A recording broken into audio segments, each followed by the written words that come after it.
अऊज़ु बिल्लाहि मिनश्शैतानिर रजीम। बिस्मिल्लाहिर रहमानिर रहीम। उसकी ख्वाहिश थी दुनिया फतह करना, दुनिया फतह करना, तो वो दुनिया फतह करने की ख्वाहिश से चला। उसका गांव है यूरोप में, मकदूनिया, अंग्रेजी में कहते हैं मैक्सिडोनिया, इटाली के पास है।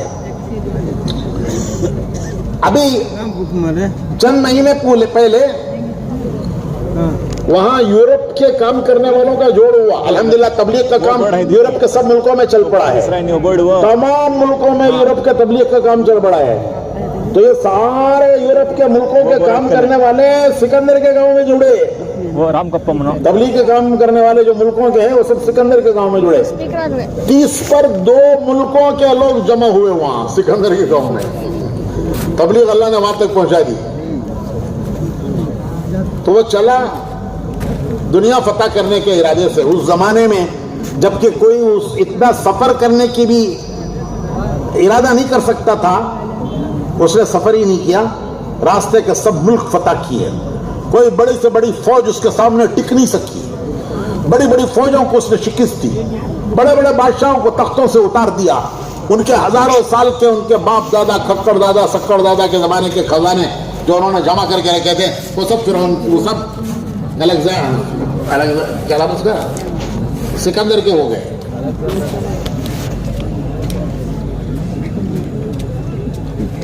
शुमाली हिंदुस्तान तक पहुंचा, पंजाब तक। पूरी दुनिया फतह हो गई? अरे हुई क्या भाई? नहीं हुई। वहां तक पहुंचकर उसकी फौज थक गई। वो कहने लगे कि अब हमें गांव याद आ रहा है, वतन याद आ रहा है, अब हम थक गए, वापस चलो। जब सारी फौज वापस चलने के लिए तैयार हो गई तो ये अकेला क्या करता? ये अकेला मार्च करता? मजबूरन ये भी वापस हुआ। तो पहली ख्वाहिश पूरी हुई नहीं हुई? बोलो भाई, क्या थी पहली ख्वाहिश? दुनिया फतह करना। वो पूरी नहीं हुई। रास्ते में मौत आई, वापसी में।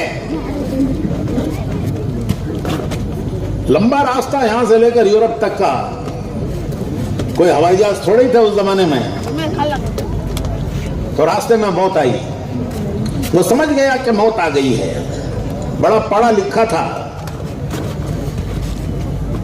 दूसरी ख्वाहिश, वतन में मरना, गांव में मरना, परदेश में मर रहा हूं, मुसाफरी में मर रहा हूं। उसकी ख्वाहिश थी वतन में मरना। उसने ऐलान किया, फौज में ऐलान किया सिकंदर ने, अरे है कोई जो मुझे इतने दिनों की जिंदगी दे दे कि मैं गांव में जाके मर जाऊं।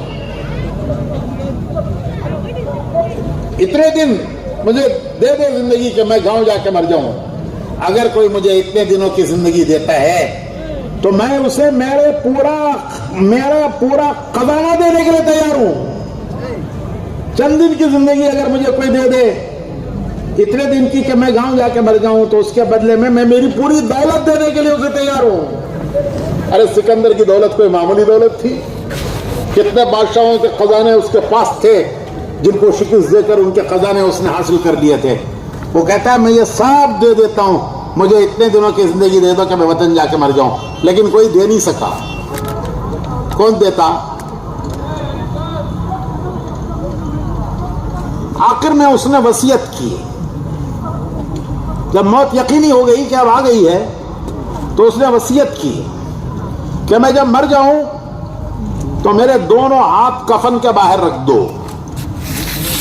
उसके मुसाहिबों ने, दरबारियों ने पूछा कि ऐसी अजीब वसीयत तो आज तक किसी ने नहीं की, आप क्यों कर रहे हो ये? तो सिकंदर ने कहा दुनिया देख ले, दुनिया इबरत ले ले,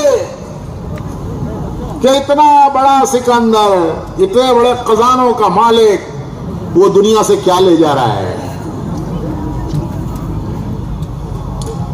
उसको उर्दू शायर ने कहा है, लाया था क्या सिकंदर, दुनिया से ले गया क्या।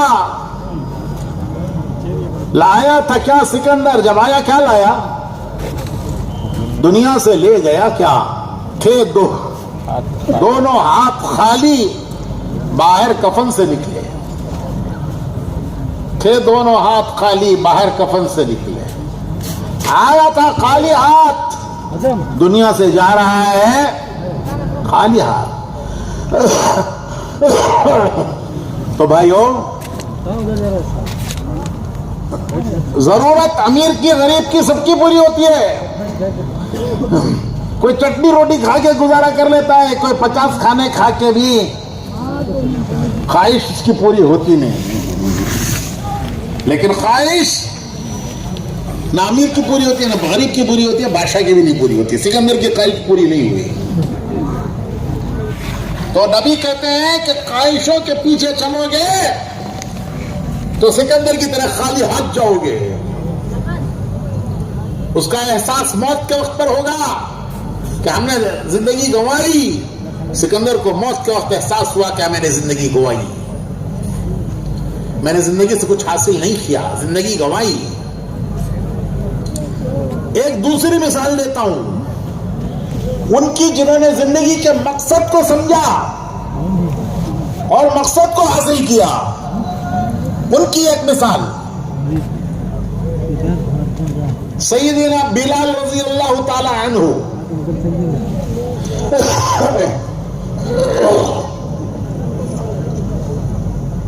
हुजूर के हर वक्त के कादिम हजरत सैयदना बिलाल रज़ी अल्लाह ताला अन्हु, मस्जिद नबवी के पहले मुअज्जिन, इस्लाम के पहले मुअज्जिन।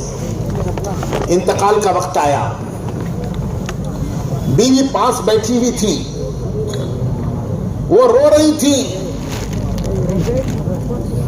कि आज मेरे शौहर की जुदाई हो रही है। शौहर भी कोई मामूली शौहर, अरे हुजूर के खादिम, हुजूर के हर वक्त के खादिम, वो दुनिया से जा रहे हैं। तो बीवी रोने लगी।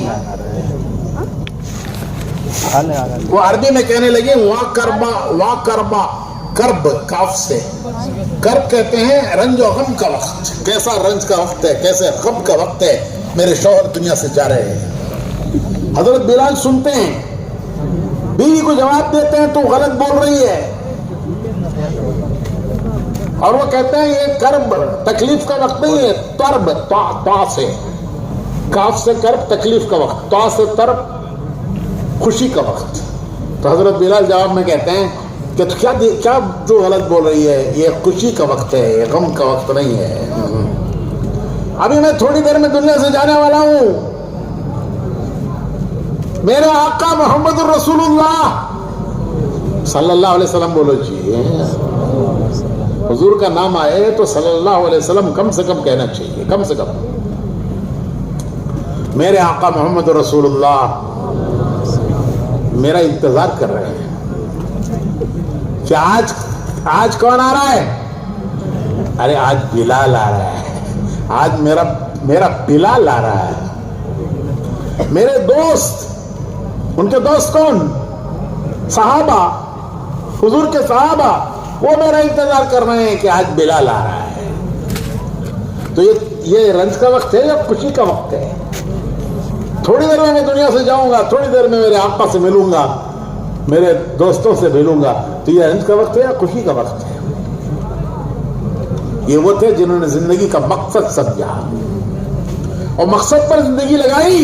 हेलो, मैं एक मिसाल देता हूं। हमारे बहुत से नौजवान दुबई में, कुवैत में, कतर में, सऊदी अरब में रहते हैं। सालाना छुट्टी में वो वतन आते हैं। तो एक नौजवान दुबई एयरपोर्ट पर खड़ा है, बोर्डिंग पास टिकट हाथ में है, थोड़ी देर में जहाज में बैठना है। वहां वो क्या सोच रहा है, उसके दिलो दिमाग में क्या चीज चल रही है। वो सोच रहा है कि अभी थोड़ी देर में जहाज में बैठूंगा, 4 घंटे में जहाज बेंगलुरु एयरपोर्ट उतरेगा, वहां मेरी बीवी आई होगी लेने के लिए। कौन सा ड्रेस पहन के वही रहेंगी? अरे मेरे बच्चे आए होंगे, आज अब्बा आ रहे हैं, आज अब्बा आ रहे हैं।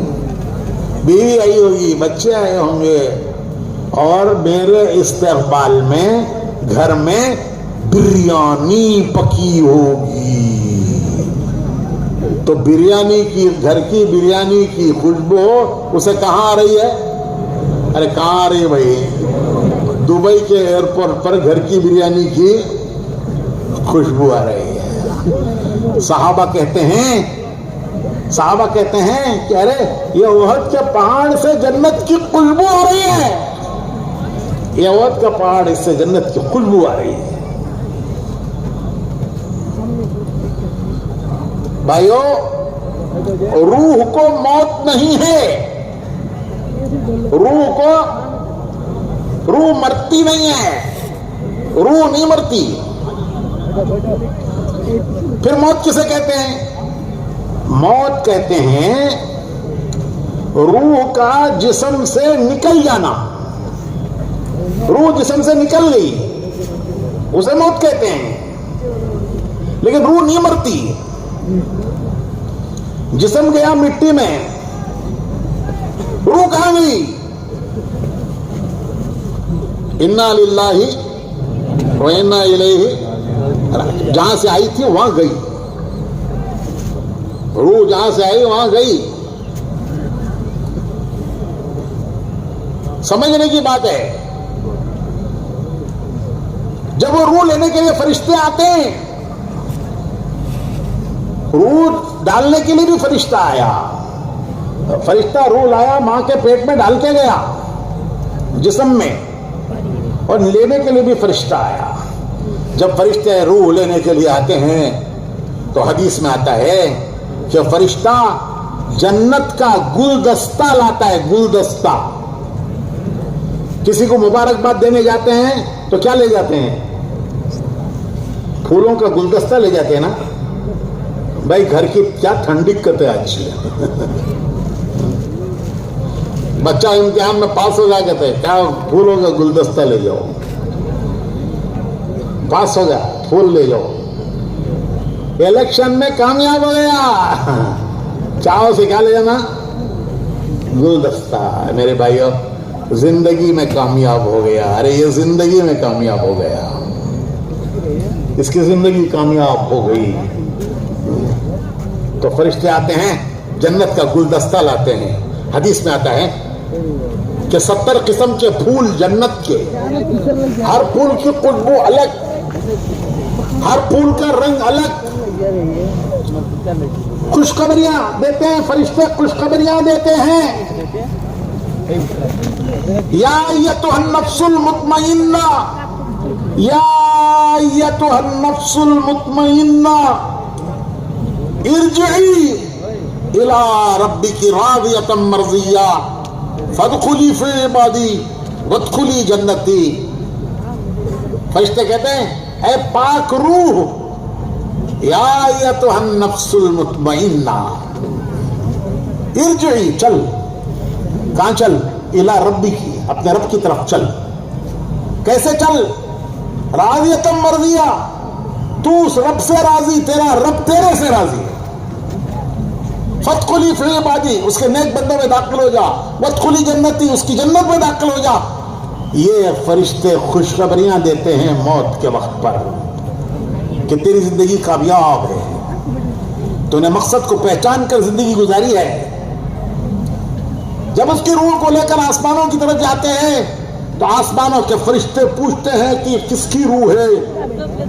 इसकी खुशबू ने हमारे आसमानों को मुअत्तर कर दिया, खुशबू फैल गई। कहा जाता है फला इब्न फला, फला जगह का रहने वाला। फरिश्ते कहते हैं मरहबा, आसमानों के दरवाजे खोल लो इसके लिए। उसकी रूह अल्लाह के दरबार में सजदा करती है। फिर कहा जाता है जा इनसे इल्लीन में रख दो, इल्लीन में जहां नेकों की रूहें रखी जाती हैं। उसकी मौत पर जमीन के वो हिस्से रोते हैं।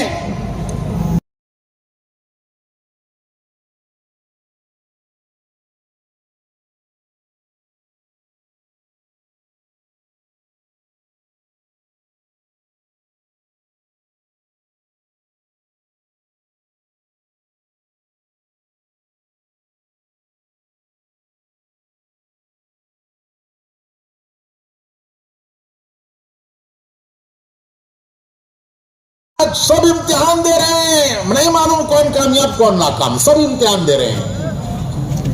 इम्तिहान के कमरे में सब बच्चे इम्तिहान दे रहे हैं, नहीं मालूम कौन कामयाब है कौन नाकाम है। लेकिन कामयाबी नाकामी मौत के वक्त से पता चल जाता है, और असल फैसला क़यामत में होता है। लेकिन पता चल जाता है मौत से कि कौन कामयाब गया कौन दुनिया से नाकाम गया।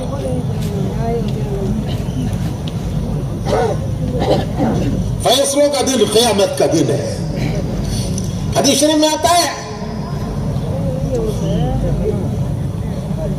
कि फरिश्ते आगे उठाते हैं, अरे उठो क़यामत कायम हो गई।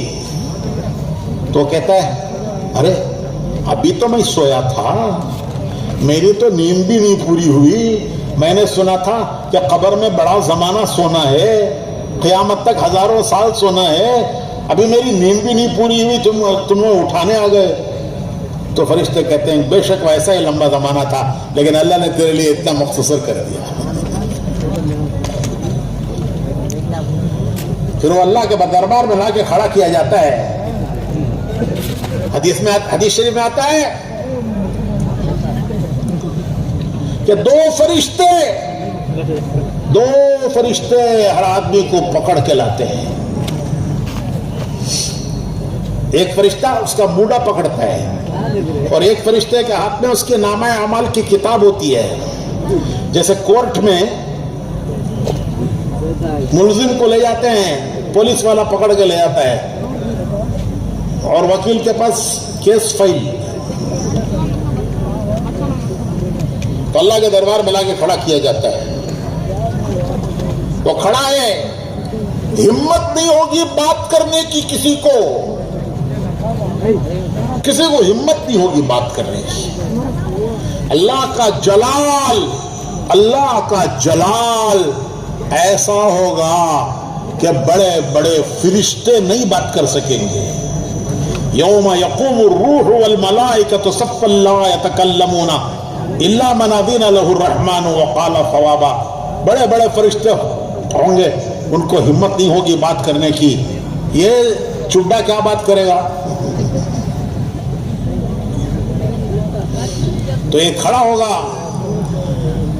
हिम्मत नहीं बात करने की। जमीन बोलना शुरू करेगी, जमीन से आवाजें आएंगी, जमीन से आवाजें आएंगी। इज़ा ज़ुल्ज़िलतिल अर्दु ज़िल्ज़ालहा व अख़रजतिल अर्दु अथक़ालहा व क़ालल इंसानु मा लहा यौमइज़िन तुहद्दिसु। याद नहीं सूरत अखबार। जमीन खबरें बोलेगी, जमीन खबरें बोलेगी। जिसने तुम्हारे मोबाइल में रिकॉर्ड किया हुआ प्ले करते हैं, बयान रिकॉर्ड कर लिया फिर प्ले करते हैं। देखो जी हजरत तुम्हें बोले सो, मैं नहीं बोलिया भाई, सुनो। कैसे इनकार करेगा? तो जमीन बोलेगी, ये हैरान हो जाएगा। वक़ाल इंसानु मा लहा, क्या हो गया इस जमीन को आज? मेरी सवारी सुना रही है। जब जमीन बोल देगी तो इसका जिस्म बोलेगा।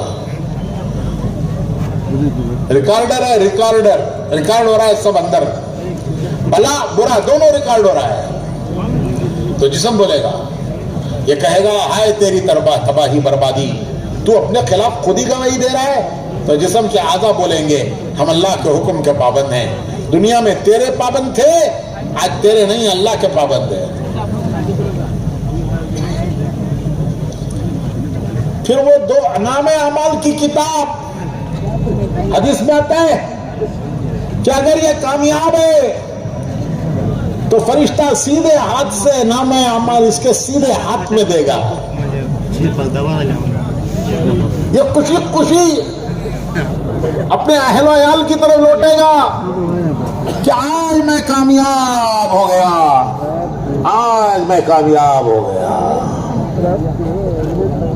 और अगर ये नाकाम है तो फरिश्ता उल्टे हाथ से, पीठ के पीछे से उल्टे हाथ में देगा।